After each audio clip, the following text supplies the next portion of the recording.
하나님 말씀 창세기 15장 1절에서 21절까지입니다. 아브라함은 전쟁에서 승리해서 롯이 빼앗겼던 그 모든 것들을 되찾아오는 장면을 우리가 어제 보았는데요. 이 승리는 아브라함의 능력이 아니라 하나님의 함께하심이다. 그래서 살레망 멜기세덱의 그 축복 앞에 전리품의 10분의 1을 드림으로써 모든 영광이 하나님께 있음을 인정하는 장면을 우리가 보았어요. 15장은 전쟁 직후 승리 뒤에 찾아온 두려움 가운데 있었던 아브라함에게 주어진 하나님의 말씀인데요. 하나님은 그와 언약을 맺으시며 위로를 건네주시고 있어요. 두려워하지 말라. 나는 내 방패요 너의 지극히 큰 상급이니라. 내용이 정확하게 기록되어 있지 않지만 아브라함은 분명 두려움 가운데 떨었던 것으로 짐작해 볼 수가 있어요. 아브라함이 이 전쟁을 치르면서 그가 승리했지만 그 연합군이 언제 다시 한번 쳐들어올지 모르는 불안과 긴장감, 언제든 전열을 가다듬고 다시 공격할 수 있기 때문에 깊은 불안과 염려가 자리 잡고 있었다라고 생각해 볼 수 있죠. 이러한 위기의 순간에 하나님께서 나타나셔서 이렇게 말씀하고 있는 거죠. 두려워하지 말라. 내가 너에게 큰 방패와 상급이 되어주겠다. 환상을 통해서 두려움에 짓눌린 아브라함을 향해 하나님께서 직접 찾아오시는 은혜의 순간이 오늘 본문에 기록되어 있어요. 15장을 잘 읽다 보면 우리가 이 6절이라는 말씀을 이신칭의의 근거로 그렇게 이야기하지만 중요한 부분은 사실 이 말씀보다 여호와의 말씀이 임하여라는 부분입니다. 하나님께서 아브라함에게 임하여 주시고 그에게 말씀하시고 그에게 환상 가운데 또한 말씀으로 계속해서 주시는 것이 가장 큰 은혜요 복이다라는 것을 우리가 이 15장을 통해서 주목해야 하는 것이죠. 두려움에 떨고 있는 아브라함을 향해 하나님은 어떤 위로를 건네셨을까요? 1절인데요. 이후에 여호와의 말씀이 환상 중에 아브라함에게 임하여 이르시되 아브라함아 두려워하지 말라. 나는 내 방패요 너의 지극히 큰 상급이니라. 먼저 그의 내면, 그의 마음 깊은 곳에 자리 잡은 그 두려움을 어루만져 주시고 안심시켜 주고 있습니다. 그런데 여기에는 근거가 있죠. 그냥 밑도 끝도 없이 두려워하지 말라고 한 게 아니라 내가 너의 방패가 되어줄게, 내가 너의 큰 상급이야 라고 말씀하며 아브라함을 위로하고 있는 거죠. 이 방패라는 것이 무엇입니까? 전쟁에서 칼을 막아주는 그런 방어용 도구죠. 조금 전까지 아브라함은 전쟁을 치렀어요. 그돌라오멜 그 연합군을 대항하여서 큰 전쟁을 치르고 승리는 경험했지만 무엇보다도 이 전쟁을 치르며 방패의 소중함을 느꼈을 거예요. 그런데 하나님께서 내 방패가 되어주시겠다. 하나님께서 그 어떠한 공격이 다가오더라도 내가 너를 막아줄게 라고 말씀하시며 위로를 주고 있는 거예요. 그러면서 하나님이 가장 큰 상급이라고 선언을 하고 있어요. 우리가 하나님을 복을 주시는 통로로만 생각한다면 정작 그 복을 주시는 주체와의 인격적인 관계는 소홀해지기 마련인데요. 마치 부모의 사랑보다 부모가 사주는 장난감에만 몰두하는 어린 아이와 같은 거죠. 이러한 신앙은요, 고난이 찾아오거나 기대했던 세상의 복이 주어지지 않을 때 쉽게 흔들리고 무너질 수밖에 없어요. 하나님이 주시는 그 무언가가 상급이 아니라 하나님 자신이 나에게 상급이 되어주겠다. 굉장히 은혜가 되는 말씀이죠. 하나님이 만약 목적이 아닌 도구가 되었을 때, 하나님이 주신 그 상급에만 몰두할 때, 또 내 뜻대로 움직여지지 않는 하나님은 더 이상 가치가 없다고 느껴지는 거죠. 성경이 말하는 가장 큰 복은요, 어떤 현세적인, 어떤 현실적인 어떤 환경의 변화가 아니라 하나님의 임재 그 자체가 가장 큰 복이라는 거예요. 오늘 아브라함에게 말씀하시고 나타나신 그 하나님, 무언가를 주지 않아도 그 자체만으로 가장 큰 은혜요 복이다라는 것을 우리에게 보여주고 있는 거죠. 신앙의 성숙이 무엇입니까? 하나님께 내가 무엇을 얻어낼까, 무엇을 얻어 먹을까에 집중하는 게 아니라 그 모든 것을 주시는 하나님께 집중하는 것, 그 하나님의 임재를 갈망하는 것, 그분과 함께하는 즐거움을 누리는 것이 신앙의 성숙이라는 거예요. 이것이 바로 우리가 회복해야 할 신앙의 본질이죠. 이 1절의 말씀을 통해서 두려워하지 말라, 내가 군사력을 배가로 증가시켜 줄게, 내가 그 대적들을 다 물리쳐 줄게, 그게 아닙니다. 내가 너와 함께 해줄게, 내가 다 막아줄게. 하나님 그분이 함께 하시겠다고 약속하죠. 그러면서 내가 너에게 있어서 가장 큰 상급이다, 하나님의 임재를 말씀하고 있는 거예요. 그런데 아브라함은요, 이 말이 와닿지가 않아요. 2절과 3절을 보면요, 냉소적인, 또 약간 반항하는 듯한 그러한 뉘앙스로 느껴지는데요, 아브라함이 이렇게 말하죠. 주 여호와여, 책에 무엇을 주신들 무슨 소용입니까? 나에게는 자식이 없어요. 그래서 저는 나의 후사를 우리 가정의 종인 다메섹 사람 엘리에셀로 정했습니다 라고 말하는 거예요. 하나님이 자손을 주시겠다고 약속하셨음에도 불구하고 당장 눈앞에 나이는 점점 먹어가고 살아는 잉태할 수 없는 그러한 생물학적인 상황에 놓여 있기 때문에 이 집안의 종을 양자로 삼겠다고 하는 것, 이것이 잘못된 것입니까? 지극히 현실적이고 납득 가능한 대안입니다. 당시의 시대적인 상황을 고려하면 충분히 아브라함이 이렇게 선택할 수 있어요. 그러나 믿음의 눈으로 바라보면 이것은 불신이라는 것을 알게 되죠. 그의 마음에 담겨진 고민은, 하나님은 약속하셨지만 여전히 나에게는 자녀가 없었고, 그래서 하나님의 언약을 온전히 신뢰하지 못한 거예요. 이에 대한 하나님의 말씀이 4절과 5절이에요. 4절을 볼까요? 여호와의 말씀이 그에게 임하여 이르시되 그 사람이 엘리에셀이 내 상속자가 아니다, 내 몸에서 날 자가 내 상속자가 되리라 하시고. 사실 아브라함이 나중에 이 말씀도 오해하죠. 내 몸에서 났다고 하니까 하갈에게서 난 이스마엘이 혹시나 나의 후사가 아닐까라고 착각할 수 있지만 하나님은 그렇게 말씀하신 게 아니죠. 아브라함과 사레를 통해서 태어날, 장차 우리가 이미 알고 있는 이삭이 바로 그 상속자다라는 거죠. 그러면서 아브라함에게 5절에 보면요, 그를 이끌고 밖으로 나가 이르시되 하늘을 우러러 무뼈를 셀 수 있나 보라. 셀 수 없지 않습니까? 네 자손이 이와 같이 많을 것이다. 하나님은 지금 믿지 못하는 아브라함에게 시청각 교제, 이 별을 통해서 설명해 주고 있는 거죠. 네 후손이 저 별들처럼 많아질 것이다. 아니요 하나님, 저는 자식 하나 없는데요. 그렇게 생각할 수 있지만 다시 한번 하나님의 이 약속의 말씀에 아브라함은 이렇게 반응하죠. 6절입니다. 아브라함이 여호와를 믿으니 여호와께서 이를 그의 의로 여기시고. 비로소 여호와를 신뢰하게 됩니다. 하나님은 이 믿음을 보시고 그를 의롭다고 여기셨어요. 하나님의 이 모든 시청각 교육과 하나님의 그 말씀이 임하고 다 떠먹여주는 그 순간에 그것을 믿는 아주 보잘것없는 그런 아브라함의 모습이지만 하나님은 그마저도 귀하다고 여기며 그의 믿음을 의롭다고 여기셨습니다.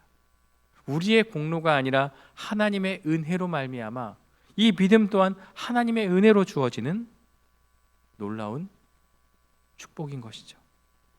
그가 의로운 자로 불릴 수 있었던 이유는 이삭을 드렸기 때문이 아니라 하나님의 말씀을, 그 약속을 믿었기 때문에 의롭다함을 여기게 된 거죠. 물론 믿음의 절정과 그 완성은 어떻게 보면 이삭을 드렸을 때 나타나게 되지만 이 순간에 하나님의 약속의 말씀을 붙잡는 아브라함을 향해서 하나님은 의롭다고 여겨주신 것이죠.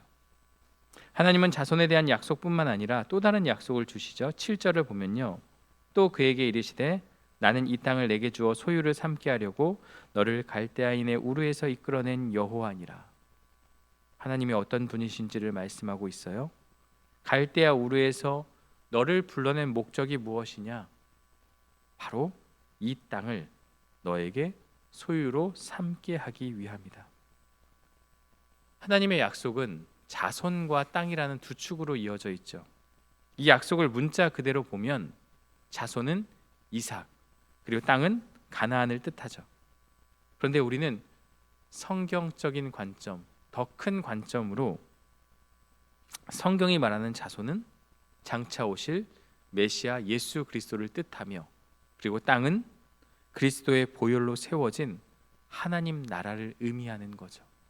물론 이 상황에서 아브라함에게는 이삭과 가나안이라는 자손과 땅으로 주어졌지만, 오늘 이 본문을 대하는 우리에게는 이것이 장차 오실 예수 그리스도와 우리에게 이미 주어진 하나님 나라라는 것을 우리가 생각해 볼 수 있는 거죠.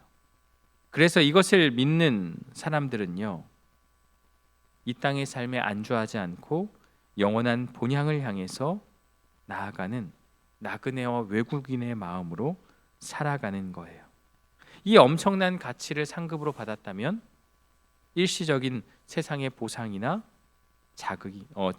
보상이나 어떤 그런 복이 지극히 사소하게 보일 수밖에 없다는 거죠. 이러한 약속 앞에서도 아브라함은 또 한 번 확신을 요구하죠. 이랬다가 저랬다가 하고 있습니다. 8절에서 그가 이르되 주 여호와여, 내가 이 땅을 소유로 받을 것을 무엇으로 알리까? 또 증거를 보여달라는 거예요. 나는 도무지 믿을 수 없다. 이에 하나님은 그 의심을 해소하기 위해 독특한 제사 방식을 명령하죠.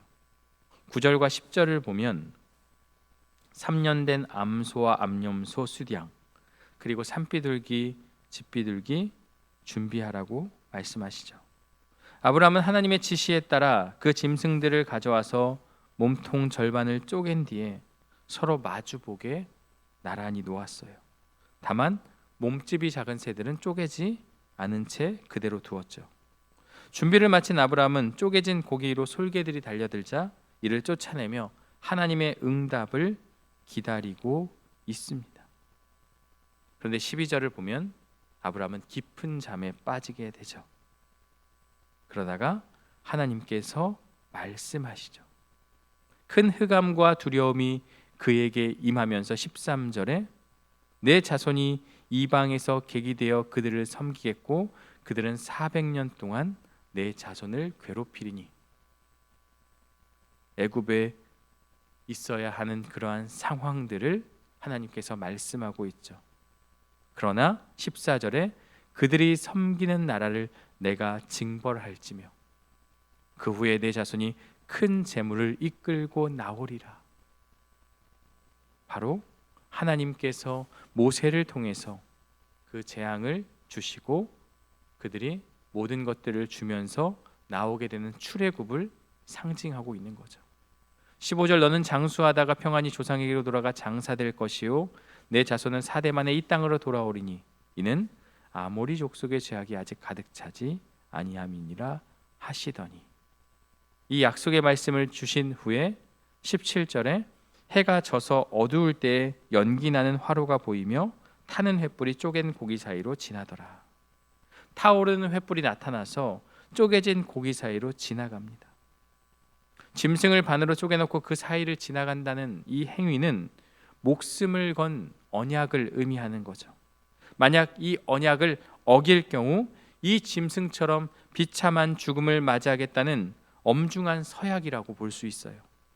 그런데 여기서 주목할 점은 누가 그 길을 지나가는가죠. 아브라함이 지나간 게 아니죠. 오직 타는 횃불만이 그 재물 사이를 통과했습니다. 여러분, 횃불이 무엇을 의미합니까? 하나님의 임재를 상징하죠.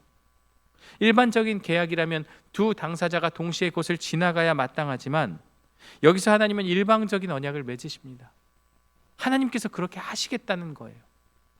하나님께서 이 언약을 지키시겠다는, 하나님이 하겠다면 하는 거죠. 하나님이 약속하시면 반드시 지키시죠. 그래서 18절에서 21절까지는 하나님께서 아브라함과 맺으신 그 언약의 구체적인 범위를 보여주고 있어요. 애굽 강에서 유브라데까지 가나안의 여러 민족이 살던 땅을 아브라함의 후손에게 주시겠다고 약속합니다. 하나님은 계속해서 아브라함을 믿음의 조상으로 빚어가십니다. 이와 마찬가지로 하나님은 오늘 우리 죄인들을 친히 불러 하나님의 백성으로 세워갑니다.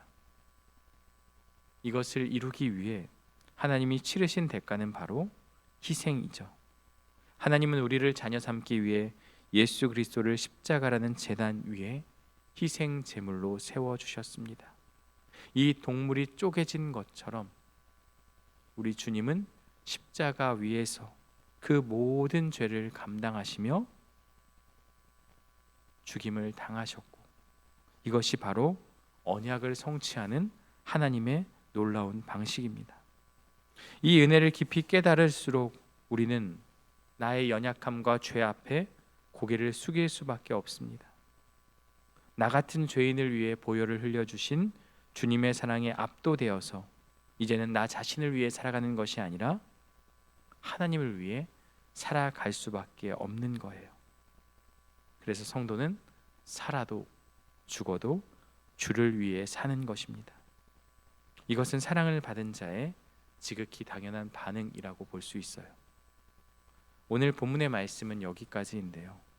오늘 말씀을 통해서 우리가 생각해 볼 부분이 있습니다. 먼저 내 삶의 결핍을 채우려던 인간적인 대안을 내려놓고 하나님만이 나의 방패이심을 고백해야 하는 것이죠. 아브라함은 하나님의 약속 앞에서도 당장 눈앞에 자식이 없다는 현실만을 바라보고 엘리에셀을 후계자로 삼으려 했어요. 우리도 불안한 미래를 대비하기 위해 하나님이 아닌 나만의 방법을 통해서, 나만의 방식을 통해서 그 불안을 해소하려고 하고 있지 않습니까? 하나님은 우리에게 더 나은 환경이나 조건을 말씀하기 전에 내가 너의 방패라고 약속합니다.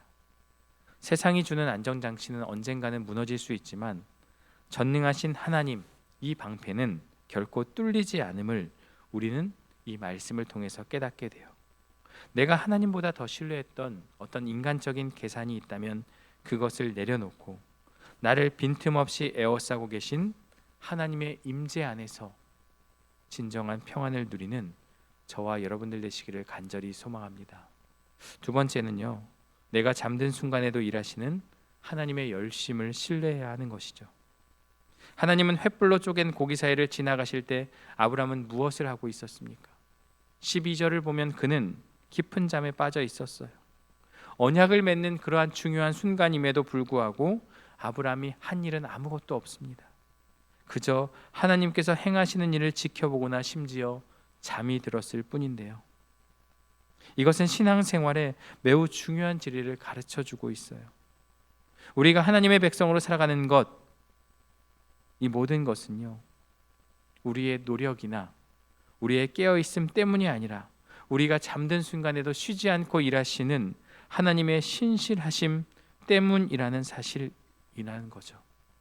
때로는 인생의 큰 흑암과 두려움 앞에 압도되어 아무것도 할 수 없는 그러한 상태에 빠져 있을지라도 하나님은 역사하여 주시고 우리와 함께 하신다는 것, 그것을 우리는 신뢰하고 믿음으로 나아가야 한다는 것이죠.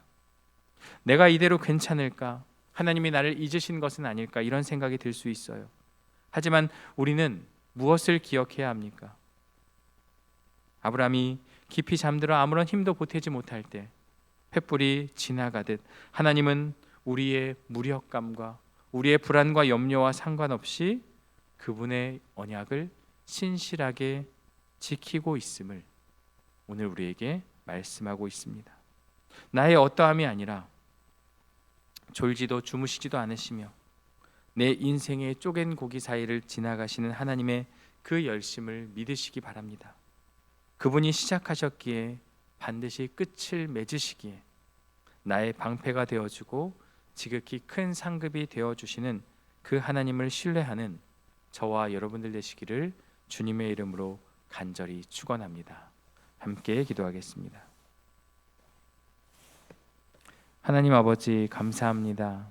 오늘 창세기 15장의 말씀을 통해서 아브라함이 불안과 염려 가운데 있을 때 너는 나의 방패다, 내가 너의 방패가 되어주겠다, 내가 너의 큰 상급이 되어주겠다 약속하신 그 말씀을 우리도 붙잡고 어렵고 힘든 이 삶을 지나가며 우리가 진정으로 붙잡아야 할 것은 하나님임을 깨닫는 시간이 될 수 있도록 인도하여 주옵소서.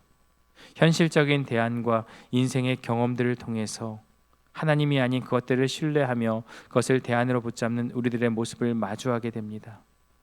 오늘 말씀을 기억하며 하나님만을 붙잡고 하나님만이 나의 피난처요 방패가 되심을 깨닫는 우리들의 삶이 되게 하여 주시고, 세상에 주는 일시적인 복에 집중하는 것이 아니라 그 복을 주시는 그 모든 것을 주관하시는 하나님을 바라보며 그 하나님을 의지하며 그 하나님을 신뢰하는 우리 모두가 될 수 있도록 인도하여 주옵소서. 오늘 하루의 삶도 주님께 온전히 맡겨드리며 예수 그리스도의 이름으로 기도드리옵나이다. 아멘.